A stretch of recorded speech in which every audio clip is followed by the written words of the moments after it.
자, 저돌았습니다. 복습, 모의고사. 이제 강사 입장에서 이 모의고사를 풀어주면서, 문제 풀어주면서 해설하는 걸 제일 좋아합니다, 강사들은. 왜? 이게 강사들의 직업이지 않습니까? 자, 그런데 강사들이 좋아하는 이런 내용들은 그렇게 좋아하지 않아요. 왜? 대부분 이게 공평하더라고요. 강사들이 이렇게 선호하는 방법은 이게 효과가 좋아요. 그런데 이게 문제 이런 거에 약간 적응이 잘 안 되시는 거죠. 하셔야 돼. 그리고 우리 공부를 하시는 분들이 좋아하는 자료는 대부분 OX 이런 거예요. 근데 OX만 해서는 안 되는 거죠. OX를 하더라도 반드시 뭐가 틀렸냐, 어떤 게 논점이냐 이런 걸 확인하셔야 되고. 자, 올해는 제가 좋아하는 문제풀이의 해설 방식으로 유튜브를 한번 쫙 올려볼 생각이에요. 그리고 1월 달부터 쫙 올라가게 되면 한 5월 달 정도 되면 이제 쌓이겠죠. 그러면 이제 자료도 제가 묶어놔서 다시 올려주면 쭉쭉 이런 것들을 시간 내서 이렇게 보실 수 있을 겁니다. 자, 일단 저번 주에는 금융론을 했죠. 자, 문제 한번 풀어보죠. 스타트. 자, 여기는 자금 조달 방법 중에 부채금융에 가장 부합하는 것은 무엇입니까? 즉, 지분금융과 부채금융을 구분하라는 거야. 그러면 두 가지가 나오면, 죄송합니다. 일단 부채금융과 지분금융 두 가지가 나오면 하나라도 제대로 암기해야 된다 그랬죠? 그리고 부채금융을 암기하는 게 유리하단 말이에요. 부채금융은 타인에게 자본을 빌려오는 형태예요. 자본을 빌리면 빚 상환의 의무를 하는 부채가 생기는 거죠. 그리고 부채금융을 암기하는 코드는 항상 세 가지. 부채금융이니까 채권이고, 그 다음에 돈을 빌리는 형식이니까 대출이죠, 대출. 근데 대출에 두 가지 형태가 있죠. 저당 대출, 신탁증서 대출. 그런데 출제자들은 대출이라는 표현을 숨긴단 말이에요. 대출이면 돈을 빌려왔다는 게 너무 쉬우니까. 그래서 저당 금융, 신탁증서 금융. 그리고 각종 유동화 과정에서 만들어지는 증거. 유동화 과정에서 만들어지는 증거는 전부 다 실질이 채권이 옵니다. 그래서 부채금융을 꼭 암기해야 돼요. 다시, 부채금융은 돈을 빌리는 방식이고, 부채니까 채권의 발생, 채권의 발행, 그 다음에 돈을 빌리는 대출, 저당 대출, 신탁증서 대출, 그 다음에 각종 유동화 증권. 자, 그럼 보자고요.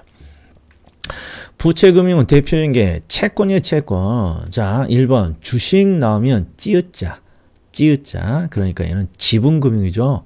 그리고 부채니까 사채 요 놈을 딱 동그라미 하는 순간 함정에 빠진 거죠. 왜? 바로 2번 문제 때문이죠. 자, 먼저 풀어봐요. 스타트. 제시된 자금 조달 방법 중 매자닌 금융. 자, 매자닌 금융은 주식과 채권의 중간 성격을 갖고 있어요. 주식이면 지분금융이고 채권이면 부채금융이니까 주식과 채권의 중간 성격. 대표적인 게 우리나라에는 두 가지가 있죠. 여기 사채가 하나 있고 신주라고 돼 있으니까 주식이라는 표현이 있잖아요. 그리고 사채가 있고 그 다음에 주식이 있고 요게 신주인수권부 사채, 주식전환 사채 이런 게 주식과 채권의 중간 성격이에요. 그럼 이런 게 뭐가 있습니까? 한번 제가 사례를 수업 중에 이런 걸 들었죠. 자, 기업이에요. 기업. 자, 기업이 채권을 발행해서 자금을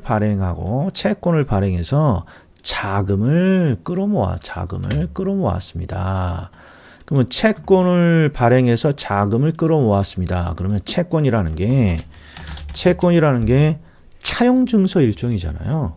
그러니까 채권을 발행하고 자금을 끌어모았다 그러면 돈을 빌려왔다는 뜻이에요. 그래서 채권을 발행해서 돈을 빌려왔어요. 그러면 기업은 때가 되면 상환을 해야 될 거 아니에요. 그런데 가장 기본적인 방법은 돈을 빌려왔으니까 돈으로, 현금으로 상환하는 게 이게 원칙이겠죠. 그런데 신주인수권부사채 주식전환사채는 돈으로 상환하는 게 아니라 신주를 인수할 수 있는 권리를 돈 대신 주는 거예요. 또는 주식으로 대신 갚는 거예요. 이런 걸 우리가 신주인수권부사채, 주식전환사채 이렇게 불러요. 작년에 정말 이 메자닌 금융이 중소기업이라든지 신생기업에 대단히 화두였어요.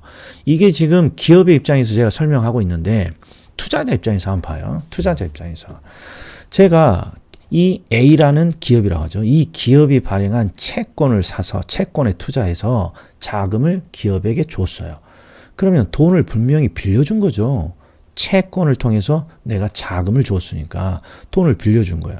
그러니까 이런 뜻이 담겨 있어요. 투자자 입장에서는요. 기업이 이제 막 기업을 막 시작해요. 그러면 이 기업이 성장성을 알 수 없기 때문에 직접 바로 투자하기는 멋이게 하잖아요. 돈 날릴 수도 있으니까. 그러니까 투자보다는 안정한 자금을 빌려주는 형식을 갖춰요. 이게 바로 채권을 발행을 통해서 자금을 빌려주는 거예요. 그러다가 이 기업이 이 조달된 자금으로 사업을 하다 보면 이 기업이 좀 성장이 있네? 쓸만하네? 그러면 이 투자자들은요. 돈으로 대신 기업에게 받는 게 아니라 이 기업의 신주를 인수할 수 있는 권리 또는 이 기업의 주식을 돈 대신 받아가는 거예요. 그러면 어떤 뜻이 돼요? 그렇죠. 이제 돈을 빌려준 사람이 아니라 투자자가 되는 거죠. 투자자. 그래서 기업의 성과를 같이 얻을 수 있는 거죠. 이런 게 신주인수권부사채, 그 다음에 전환사채 이런 거예요. 그럼 보세요. 자, 1번 문제에서 사채만 보면 안 되고 신주라고 돼 있으니까 얘는 메자닌이에요. 그래서 얘는 부채금융이라고 들어가면 안 되죠. 왜? 메자닌이니까. 그 다음에 부동산 투자회사는 지분금융이죠. 지분금융. 신탁증서, 여기 있네요. 신탁증서 금융은 신탁증서 대출.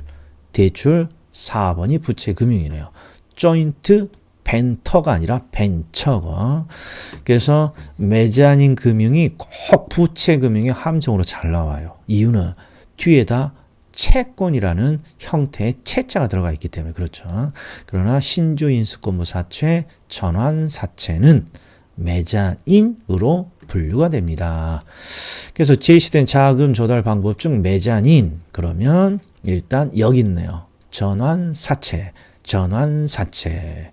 자, 다른 것들 볼까요? 이 주택이에요. 주택 상환사채는 채권이니까 부채금융. 신탁증서금융, 대출이잖아요. 대출, 부채금융. 자, 자산담보부 기업은 주택저당 채권 요 두 가지는 전부 다 유동화 과정에서 만들어진 증권이에요. 요게. 그래서 유동화 증권이니까 채권의 실질이고 채권의 실질이니까 얘가 부채금융이죠. 자, 3번. 제가 이거 일부러 꼬아놨어요. 한번 보십시오. 스타트. 자, 풀어보셨죠? 자, 부동산 금융에 대한 설명으로 틀린 거. 주택을 구입하거나 개량하는 데 필요한 자금을 대출받습니다. 주택의 구입을 위해서 받는 거니까 주택 소비금융. 그 다음에 또는 소비자 금융이라고 합니다. 맞았네요. 자, 2번.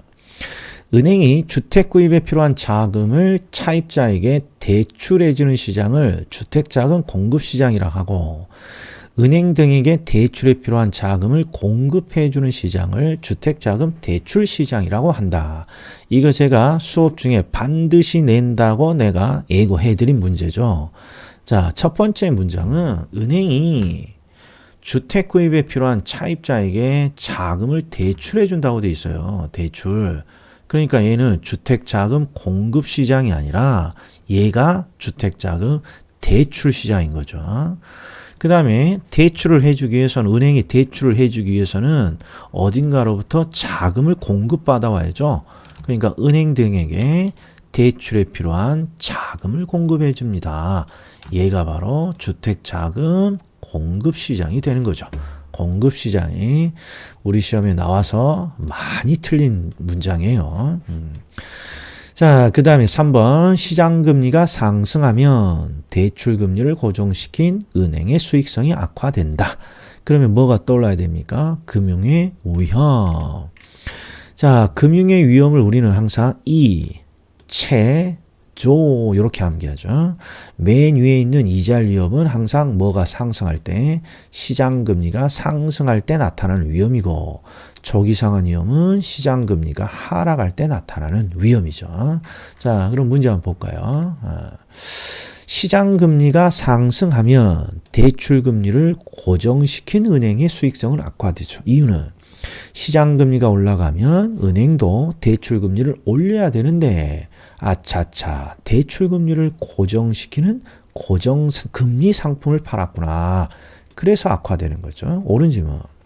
조기상환이라는 건 항상 시장금리가 낮아졌을 때 발생하죠. 그래서 이 최조 이렇게 암기하는 거죠. 그 다음에 차입자의 채무 불이행이 발생할 때 은행이 부담하는 위험. 그러니까 은행이 이 위험이 뭐 때문에 지금 발생했어요? 바로 채무 불이행 때문에 만들어졌으니까 이런 걸 우리는 채무 불이행이 만드는 위험, 채무 불이행 위험이라고 하죠. 그래서 정답은 2번. 자, 4번 대출금리. 자, 스타트. 자, 1번. 고정금리는 사전에 약정한 방법으로 일정 기간마다 대출금리를 변화시킵니다. 그럼 고정금리가 아니라 변동금리 방식이에요. 그 다음에 상환기간 동안 대출금리가 변동되지 않아요. 이게 고정금리 방식이고요. 자, 그 다음에 변동금리 방식에서 기준금리, 지표금리가 상승하면 변동금리 상품의 대출금리는 하락합니다. 변동금리 상품의 대출금리는 항상 요 공식이 나오는 거죠. 요 공식. 변동금리 상품의 대출금리는 첫 번째, 대출금리를 어떤 지표, 어떤 기준에 의해서 변화시켜야 될 것이냐. 그 기준 또는 지표로 선택된 게 바로 기준금리죠. 기준금리. 그리고 우리나라에서는 CD 유통수익률과 코픽스를 사용하고 있고요. 그리고 가상금리는 차입자의 신용도 등 위험에 따라 기준금리에 가산시키는 금리죠. 즉 위험에 따라 가산되는 금리 이렇게 해석을 해줘야죠. 자, 그러면 더 보자고요. 변동금리 방식에서 기준 또는 지표금리가 상승을 하면 당연히 변동금리 상품의 대출금리도 올라가야죠. 그래서 3번 현재 우리나라는 대출금리 변동의 기준으로 CD 유통 수익률과 단기 채권의 금리 이건 듣도 보도 못했어요. 단기 채권의 금리가 아니라 코픽스를 쓰는 거죠. 코픽스. 그 다음에 차입자의 신용도 담보 유무 등에 따라 가산시키는 금리 이게 가산금리. 요거 맞은 듯 하네요. 그 다음에 5번 향후 시장 이자율이 하락할 것이 예상되면 차입자는 고정금리를 선택해야 됩니까? 변동금리를 선택해야 됩니까? 그러면 이것도 여기 떠올라야죠. 항상 고정금리 상품이냐 변동금리 상품이냐는 시장금리 변화의 예상으로 결정이 되는 거죠. 자, 예를 들어서 시장금리의 하락이 예상됩니다. 그러면 나의 대출금리도 따라가도록 해야죠. 그러니까 시장금리 하락이 예상되면 대출금리가 따라가도록 변동금리 상품을 선택해야 되고 반대로 시장금리가 올라갈 것 같아요. 그러면 나의 대출금리가 올라가지 않도록 고정시키는 조치가 필요한 것이죠. 자, 그래서 5번 향후 시장 이자율 하락이 예상됩니다. 그러면 나의 대출금리도 하락하도록 만들어줘야죠. 그러니까 고정금리가 아니라 변동금리 방식을 선택하는 것이 유리하다. 이렇게 가야죠. 자, 요거 계산 문제 한번 풀어보시겠습니까? 자, 중요한 건 이 문제는 모의고사라고 내놨지만 모의고사는 아니죠. 왜? 이거 보세요. 항상 우리가 수업 중에 하는 1억 원, 금리 10%, 10년, 그리고 원리금 균등상환 방식이니까 저당상수로 0.163을 줬어요. 정말 확인 한번 해보기 위해서 내 문제죠. 그래서 스타트도 안 할 거예요. 이건 당연히 우리가 해야죠. 아무튼 2회차의 상환을 원금인데 항상 암기해요.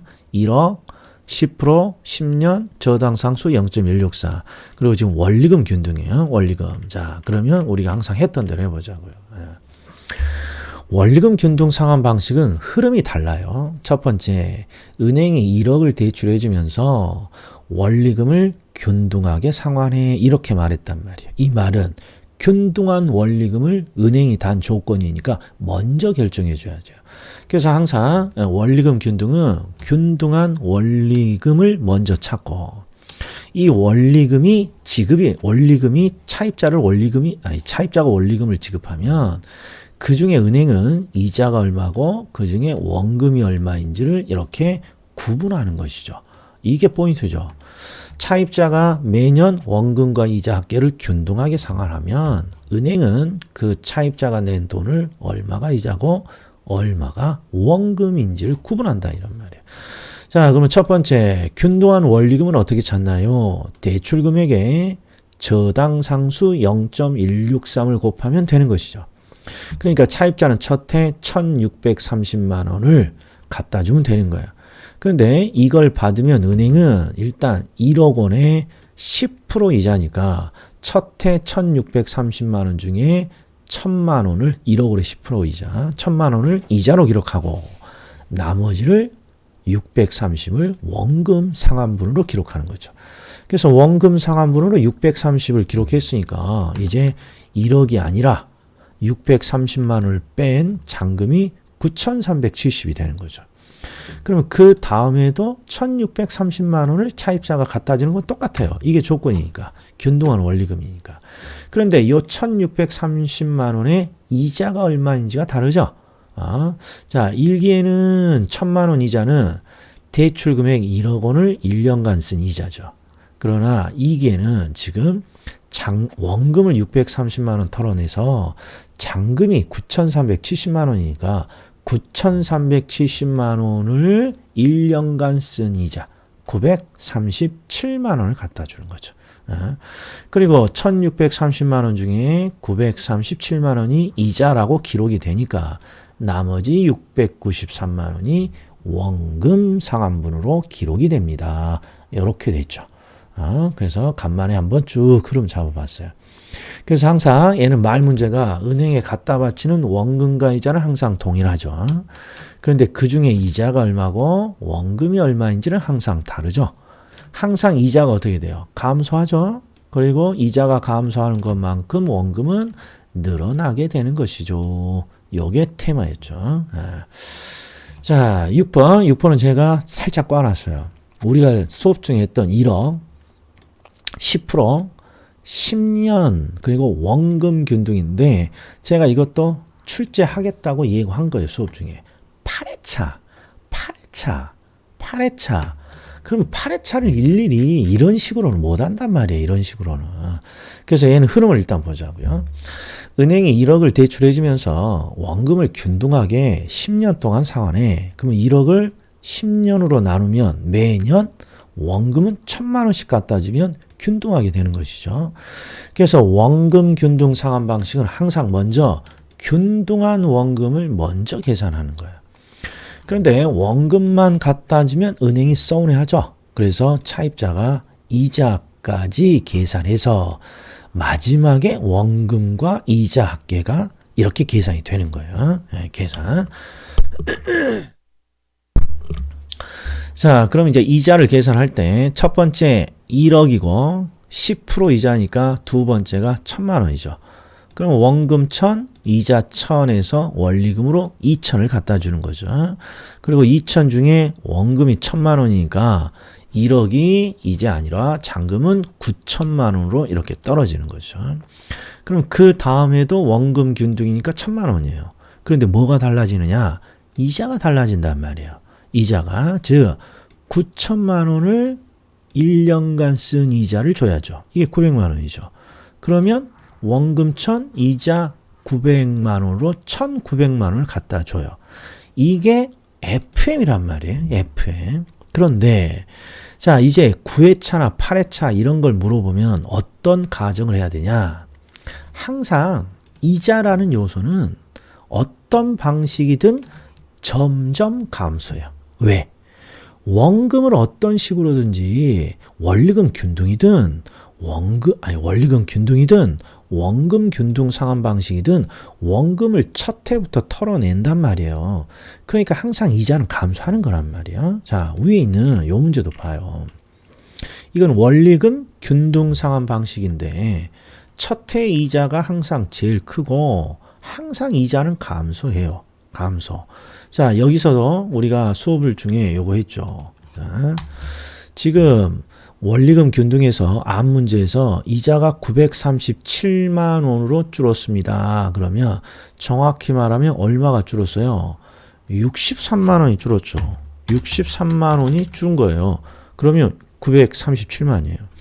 그럼 왜 63만 원이 줄었나요? 그러면 바로 전년도에 원금을 얼마 털어냈어요. 630만 원이라는 원금을 전년도에 털어냈단 말이에요. 그러면 630만 원에 해당하는 이자는 줄 필요가 없는 것이죠. 그래서 630만 원에 10% 이자 63만 원이 주는 거 이자가. 자, 그럼 여기도 봐요. 여기도. 자, 원금 균등도 원금을 처음부터 따박 갖다 내니까 이자는 감소하게 돼 있어요. 그런데 1기는 1000만 원인데 두 번째 이자가 900만 원으로 지금 얼마가 감소했습니까? 100만 원이 감소했어요. 100만 원. 그럼 왜 100만 원이 감소했을까? 그 이유만 찾아내면 된다 이런 말이에요. 자, 왜 2기에는 100만 원이라는 이자가 감소했나요? 그러면 바로 전년도에 원금을 1000만 원 털어냈잖아요. 그러니까 1000만 원에 해당하는 이자는 낼 필요 없는 거죠. 그게 마이너스 100만 원이에요. 마이너스 100만 원. 자, 그리고 3기에도 또 이자가 100만 원 줄잖아요. 900에서 800만 원으로. 왜 100만 원이 주나요? 아니, 전년도 2기에 또 원금 1000만 원 털어냈으니까 1000만 원에 해당하는 이자를 또 줄 필요 없겠죠. 자, 그러니까 이자가 어떤 식으로 되냐? 그러면 바로 여기에요. 항상 첫 해 이자가 가장 커요. 이놈이 바로 요 이자예요. 첫 해 이자가 항상 제일 커요. 그리고 원금 균등이든 원리금 균등이든 이자는 항상 감소하는데 원금 균등 방식은 어떤 특징이 있느냐? 원금을 항상 1000만 원씩 동일한 금액을 털어내니까 이자도 동일한 금액이 매번 감소되는 거예요. 1000만 원에 10%만큼. 그러니까 원금 균등에서는 첫 해 이자가 가장 크고 매년 1000만 원씩을 털어내니까 1000만 원에 10% 이자인 100만 원씩이 감소가 되는데 지금 자 3기의 이자를 구할 때는 앞에 몇 번 털어냈어요. 원금을. 한 번, 두 번, 이렇게 두 번 털어냈잖아요. 그래서 100만 원을 두 번 빼는 거예요. 이렇게. 자, 다시. 2기에 이자 900만 원은 어떻게 되나요? 가장 큰 1000만 원의 이자에다가 2기니까 전년도에 원금 한 번 털어냈잖아요. 1000만 원. 그러니까 100만 원 감소해요. 3기 때는 앞에 두 번 털어냈으니까 100만 원을 두 번 감소해 줘야 돼요. 그런데 지금 몇 회를 묶고 있어요? 8회차 이자. 8회차 이자니까 결국 1000만 원에서 100만 원씩 감소를 하는데 요 8회차 전까지 원금을 얼마 털어냈다. 그렇죠. 7번을 앞에서 털어낸 거잖아요. 7번을. 그러니까 100만 원씩 7번을 빼주면 되는 거야. 이게 300만 원이에요. 자, 그럼 이제 문제 풀어보자고 이제. 자, 주택 구입을 위해서 1억을 대출 받았고 연리 10% 10년 원금 균등이에요. 이때 8회차에 원금 이자 합계를 구해요. 근데 원금의 계산을 할 필요 없죠. 1억을 10년으로 나눈 1000만 원씩 매년 갖다 주는 거니까 8회차에도 1000만 원이 원금이에요. 근데 이자가 어떻게 됩니까? 그럼 이자를 항상 계산할 때 첫 해 이자가 가장 크단 말이에요. 1억에 10% 1000만 원. 그리고 1000만 원씩 매번 털어내니까 이자가 얼마씩 감소한다. 1000만 원에 10% 100만 원씩 감소하겠는데.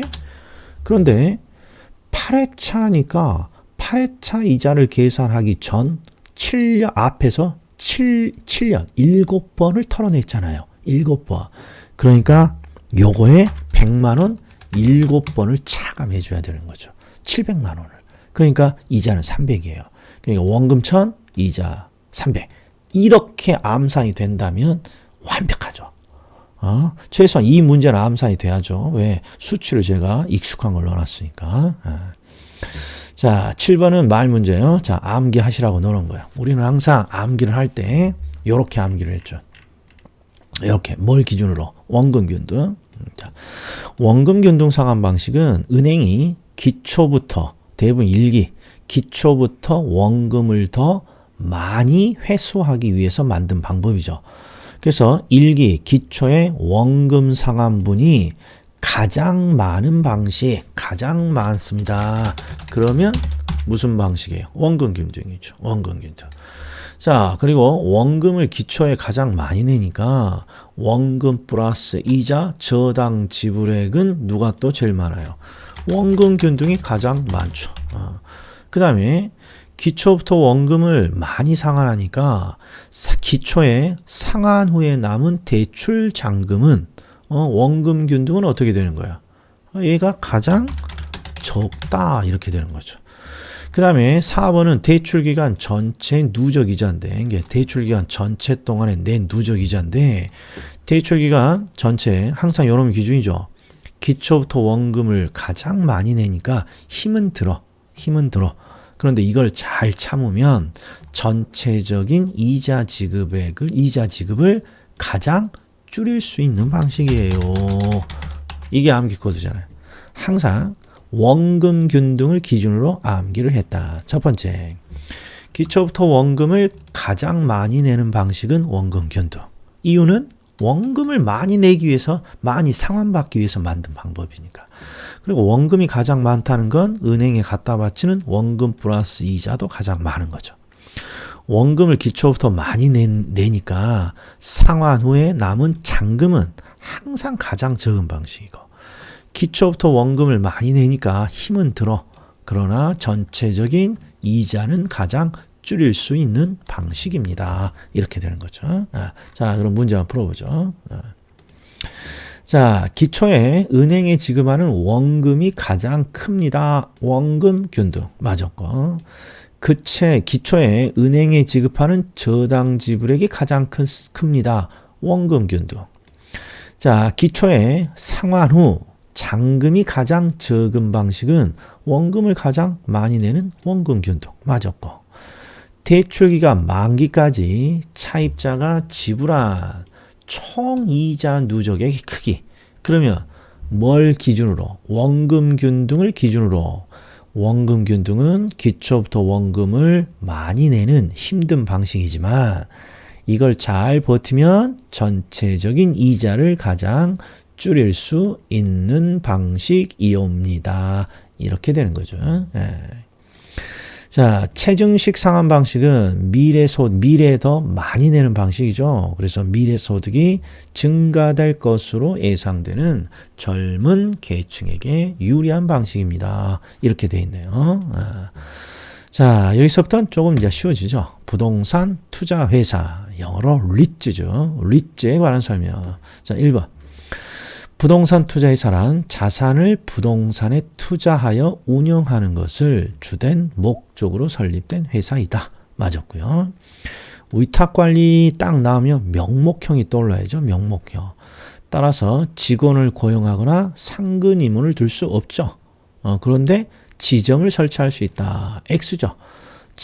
본점에 지점을 설치할 수 없고 직원을 고용하거나 상근 임원을 둘 수 없습니다. 정답 2번. 자, 부동산 투자회사는 주식회사고 이 법에서 특별히 정한 경우를 제하고는 상법의 적용을 받습니다. 그 다음에 4번, 5번은 설립자본금, 실질형의 설립자본금은 5억, 기업구조조정, 그 다음에 명목형의 위탁관리, 기업구조조정 등 명목형의 설립자본금은 3억, 설립자본금 5억, 3억. 자, 9번 스타트. 자, 부동산 투자회사 리츠. 자, 인가를 받은 날로부터 6개월이 지난. 항상 요 문구가 키워드예요.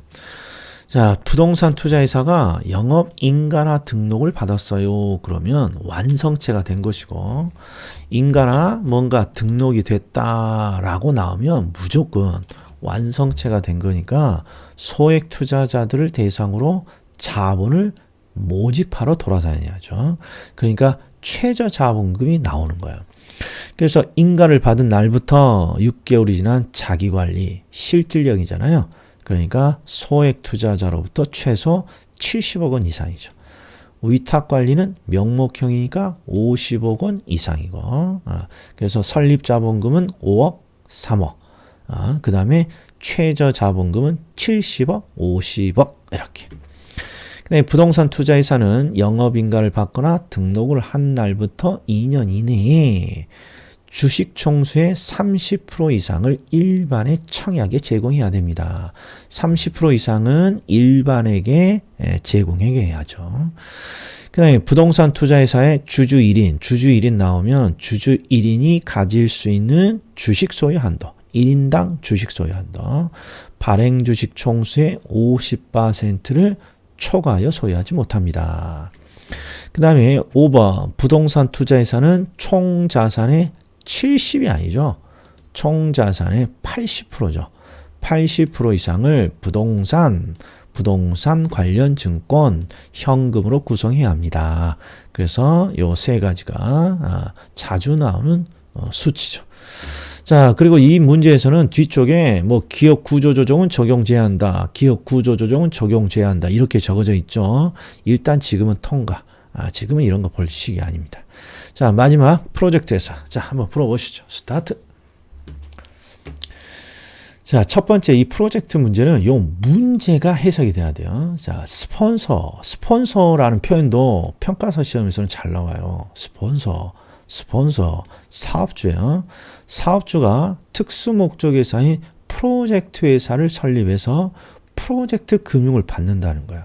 그럼 뭐가 떠올라야 됩니까? 이게 떠올라야 된단 말이에요. 자, 첫 번째, 이 사업자, 이 사람이 스폰서라고 하는데 사업자가 어떤 프로젝트를 뭔가 하고 싶단 말이에요.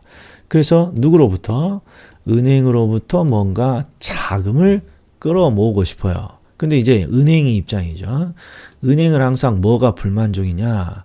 이 사업자가 혹시 파산하더라도 이 사업자의 파산이 프로젝트에 영향을 주지 않도록 하고 싶어요. 그래서 이 사업자와는 독립적인 제3의 회사를 하나 만들라고 하죠. 이게 프로젝트 회사죠. 그래서 이 프로젝트 회사에게 이렇게 은행은 자금을 대출해주고 자금을 집행하는 것이죠. 그래서 이 구조가 꼭 기억하셔야 돼요. 그래서 결국 사업자가 프로젝트와 프로젝트 회사라는 걸 중간, 요런 프로젝트 회사를, 아이고 말이 꼬이네요. 프로젝트 회사를 둔 이유는 이 사업자와 프로젝트를 단절시키겠다는 뜻이에요. 그래서 사업자의 파산이 프로젝트에 영향을 주지 않는 것이고, 프로젝트로부터 은행이 돈을 다 상환받지 못하더라도 사업자에게 찾아가서 소구할 수 없는 비소구 금융입니다. 이런 구조가 나오는 거죠. 자, 1번.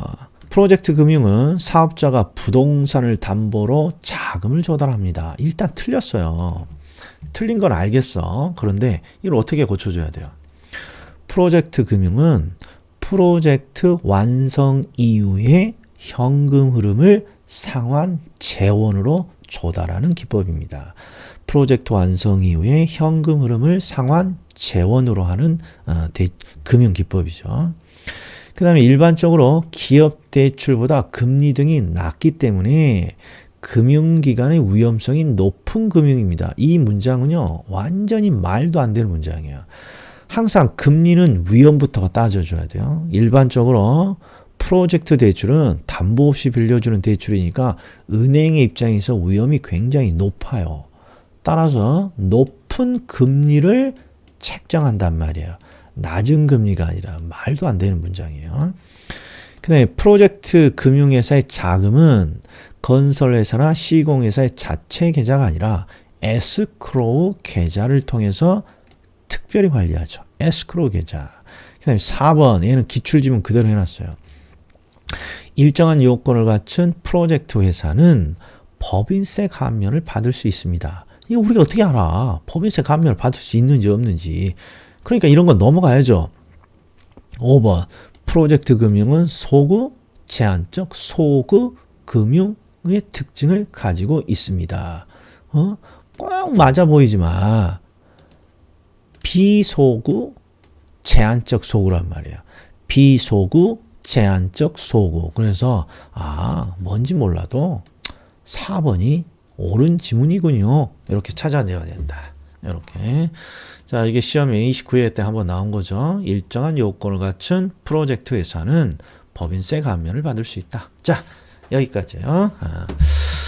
자, 다음에 또 뵙겠습니다.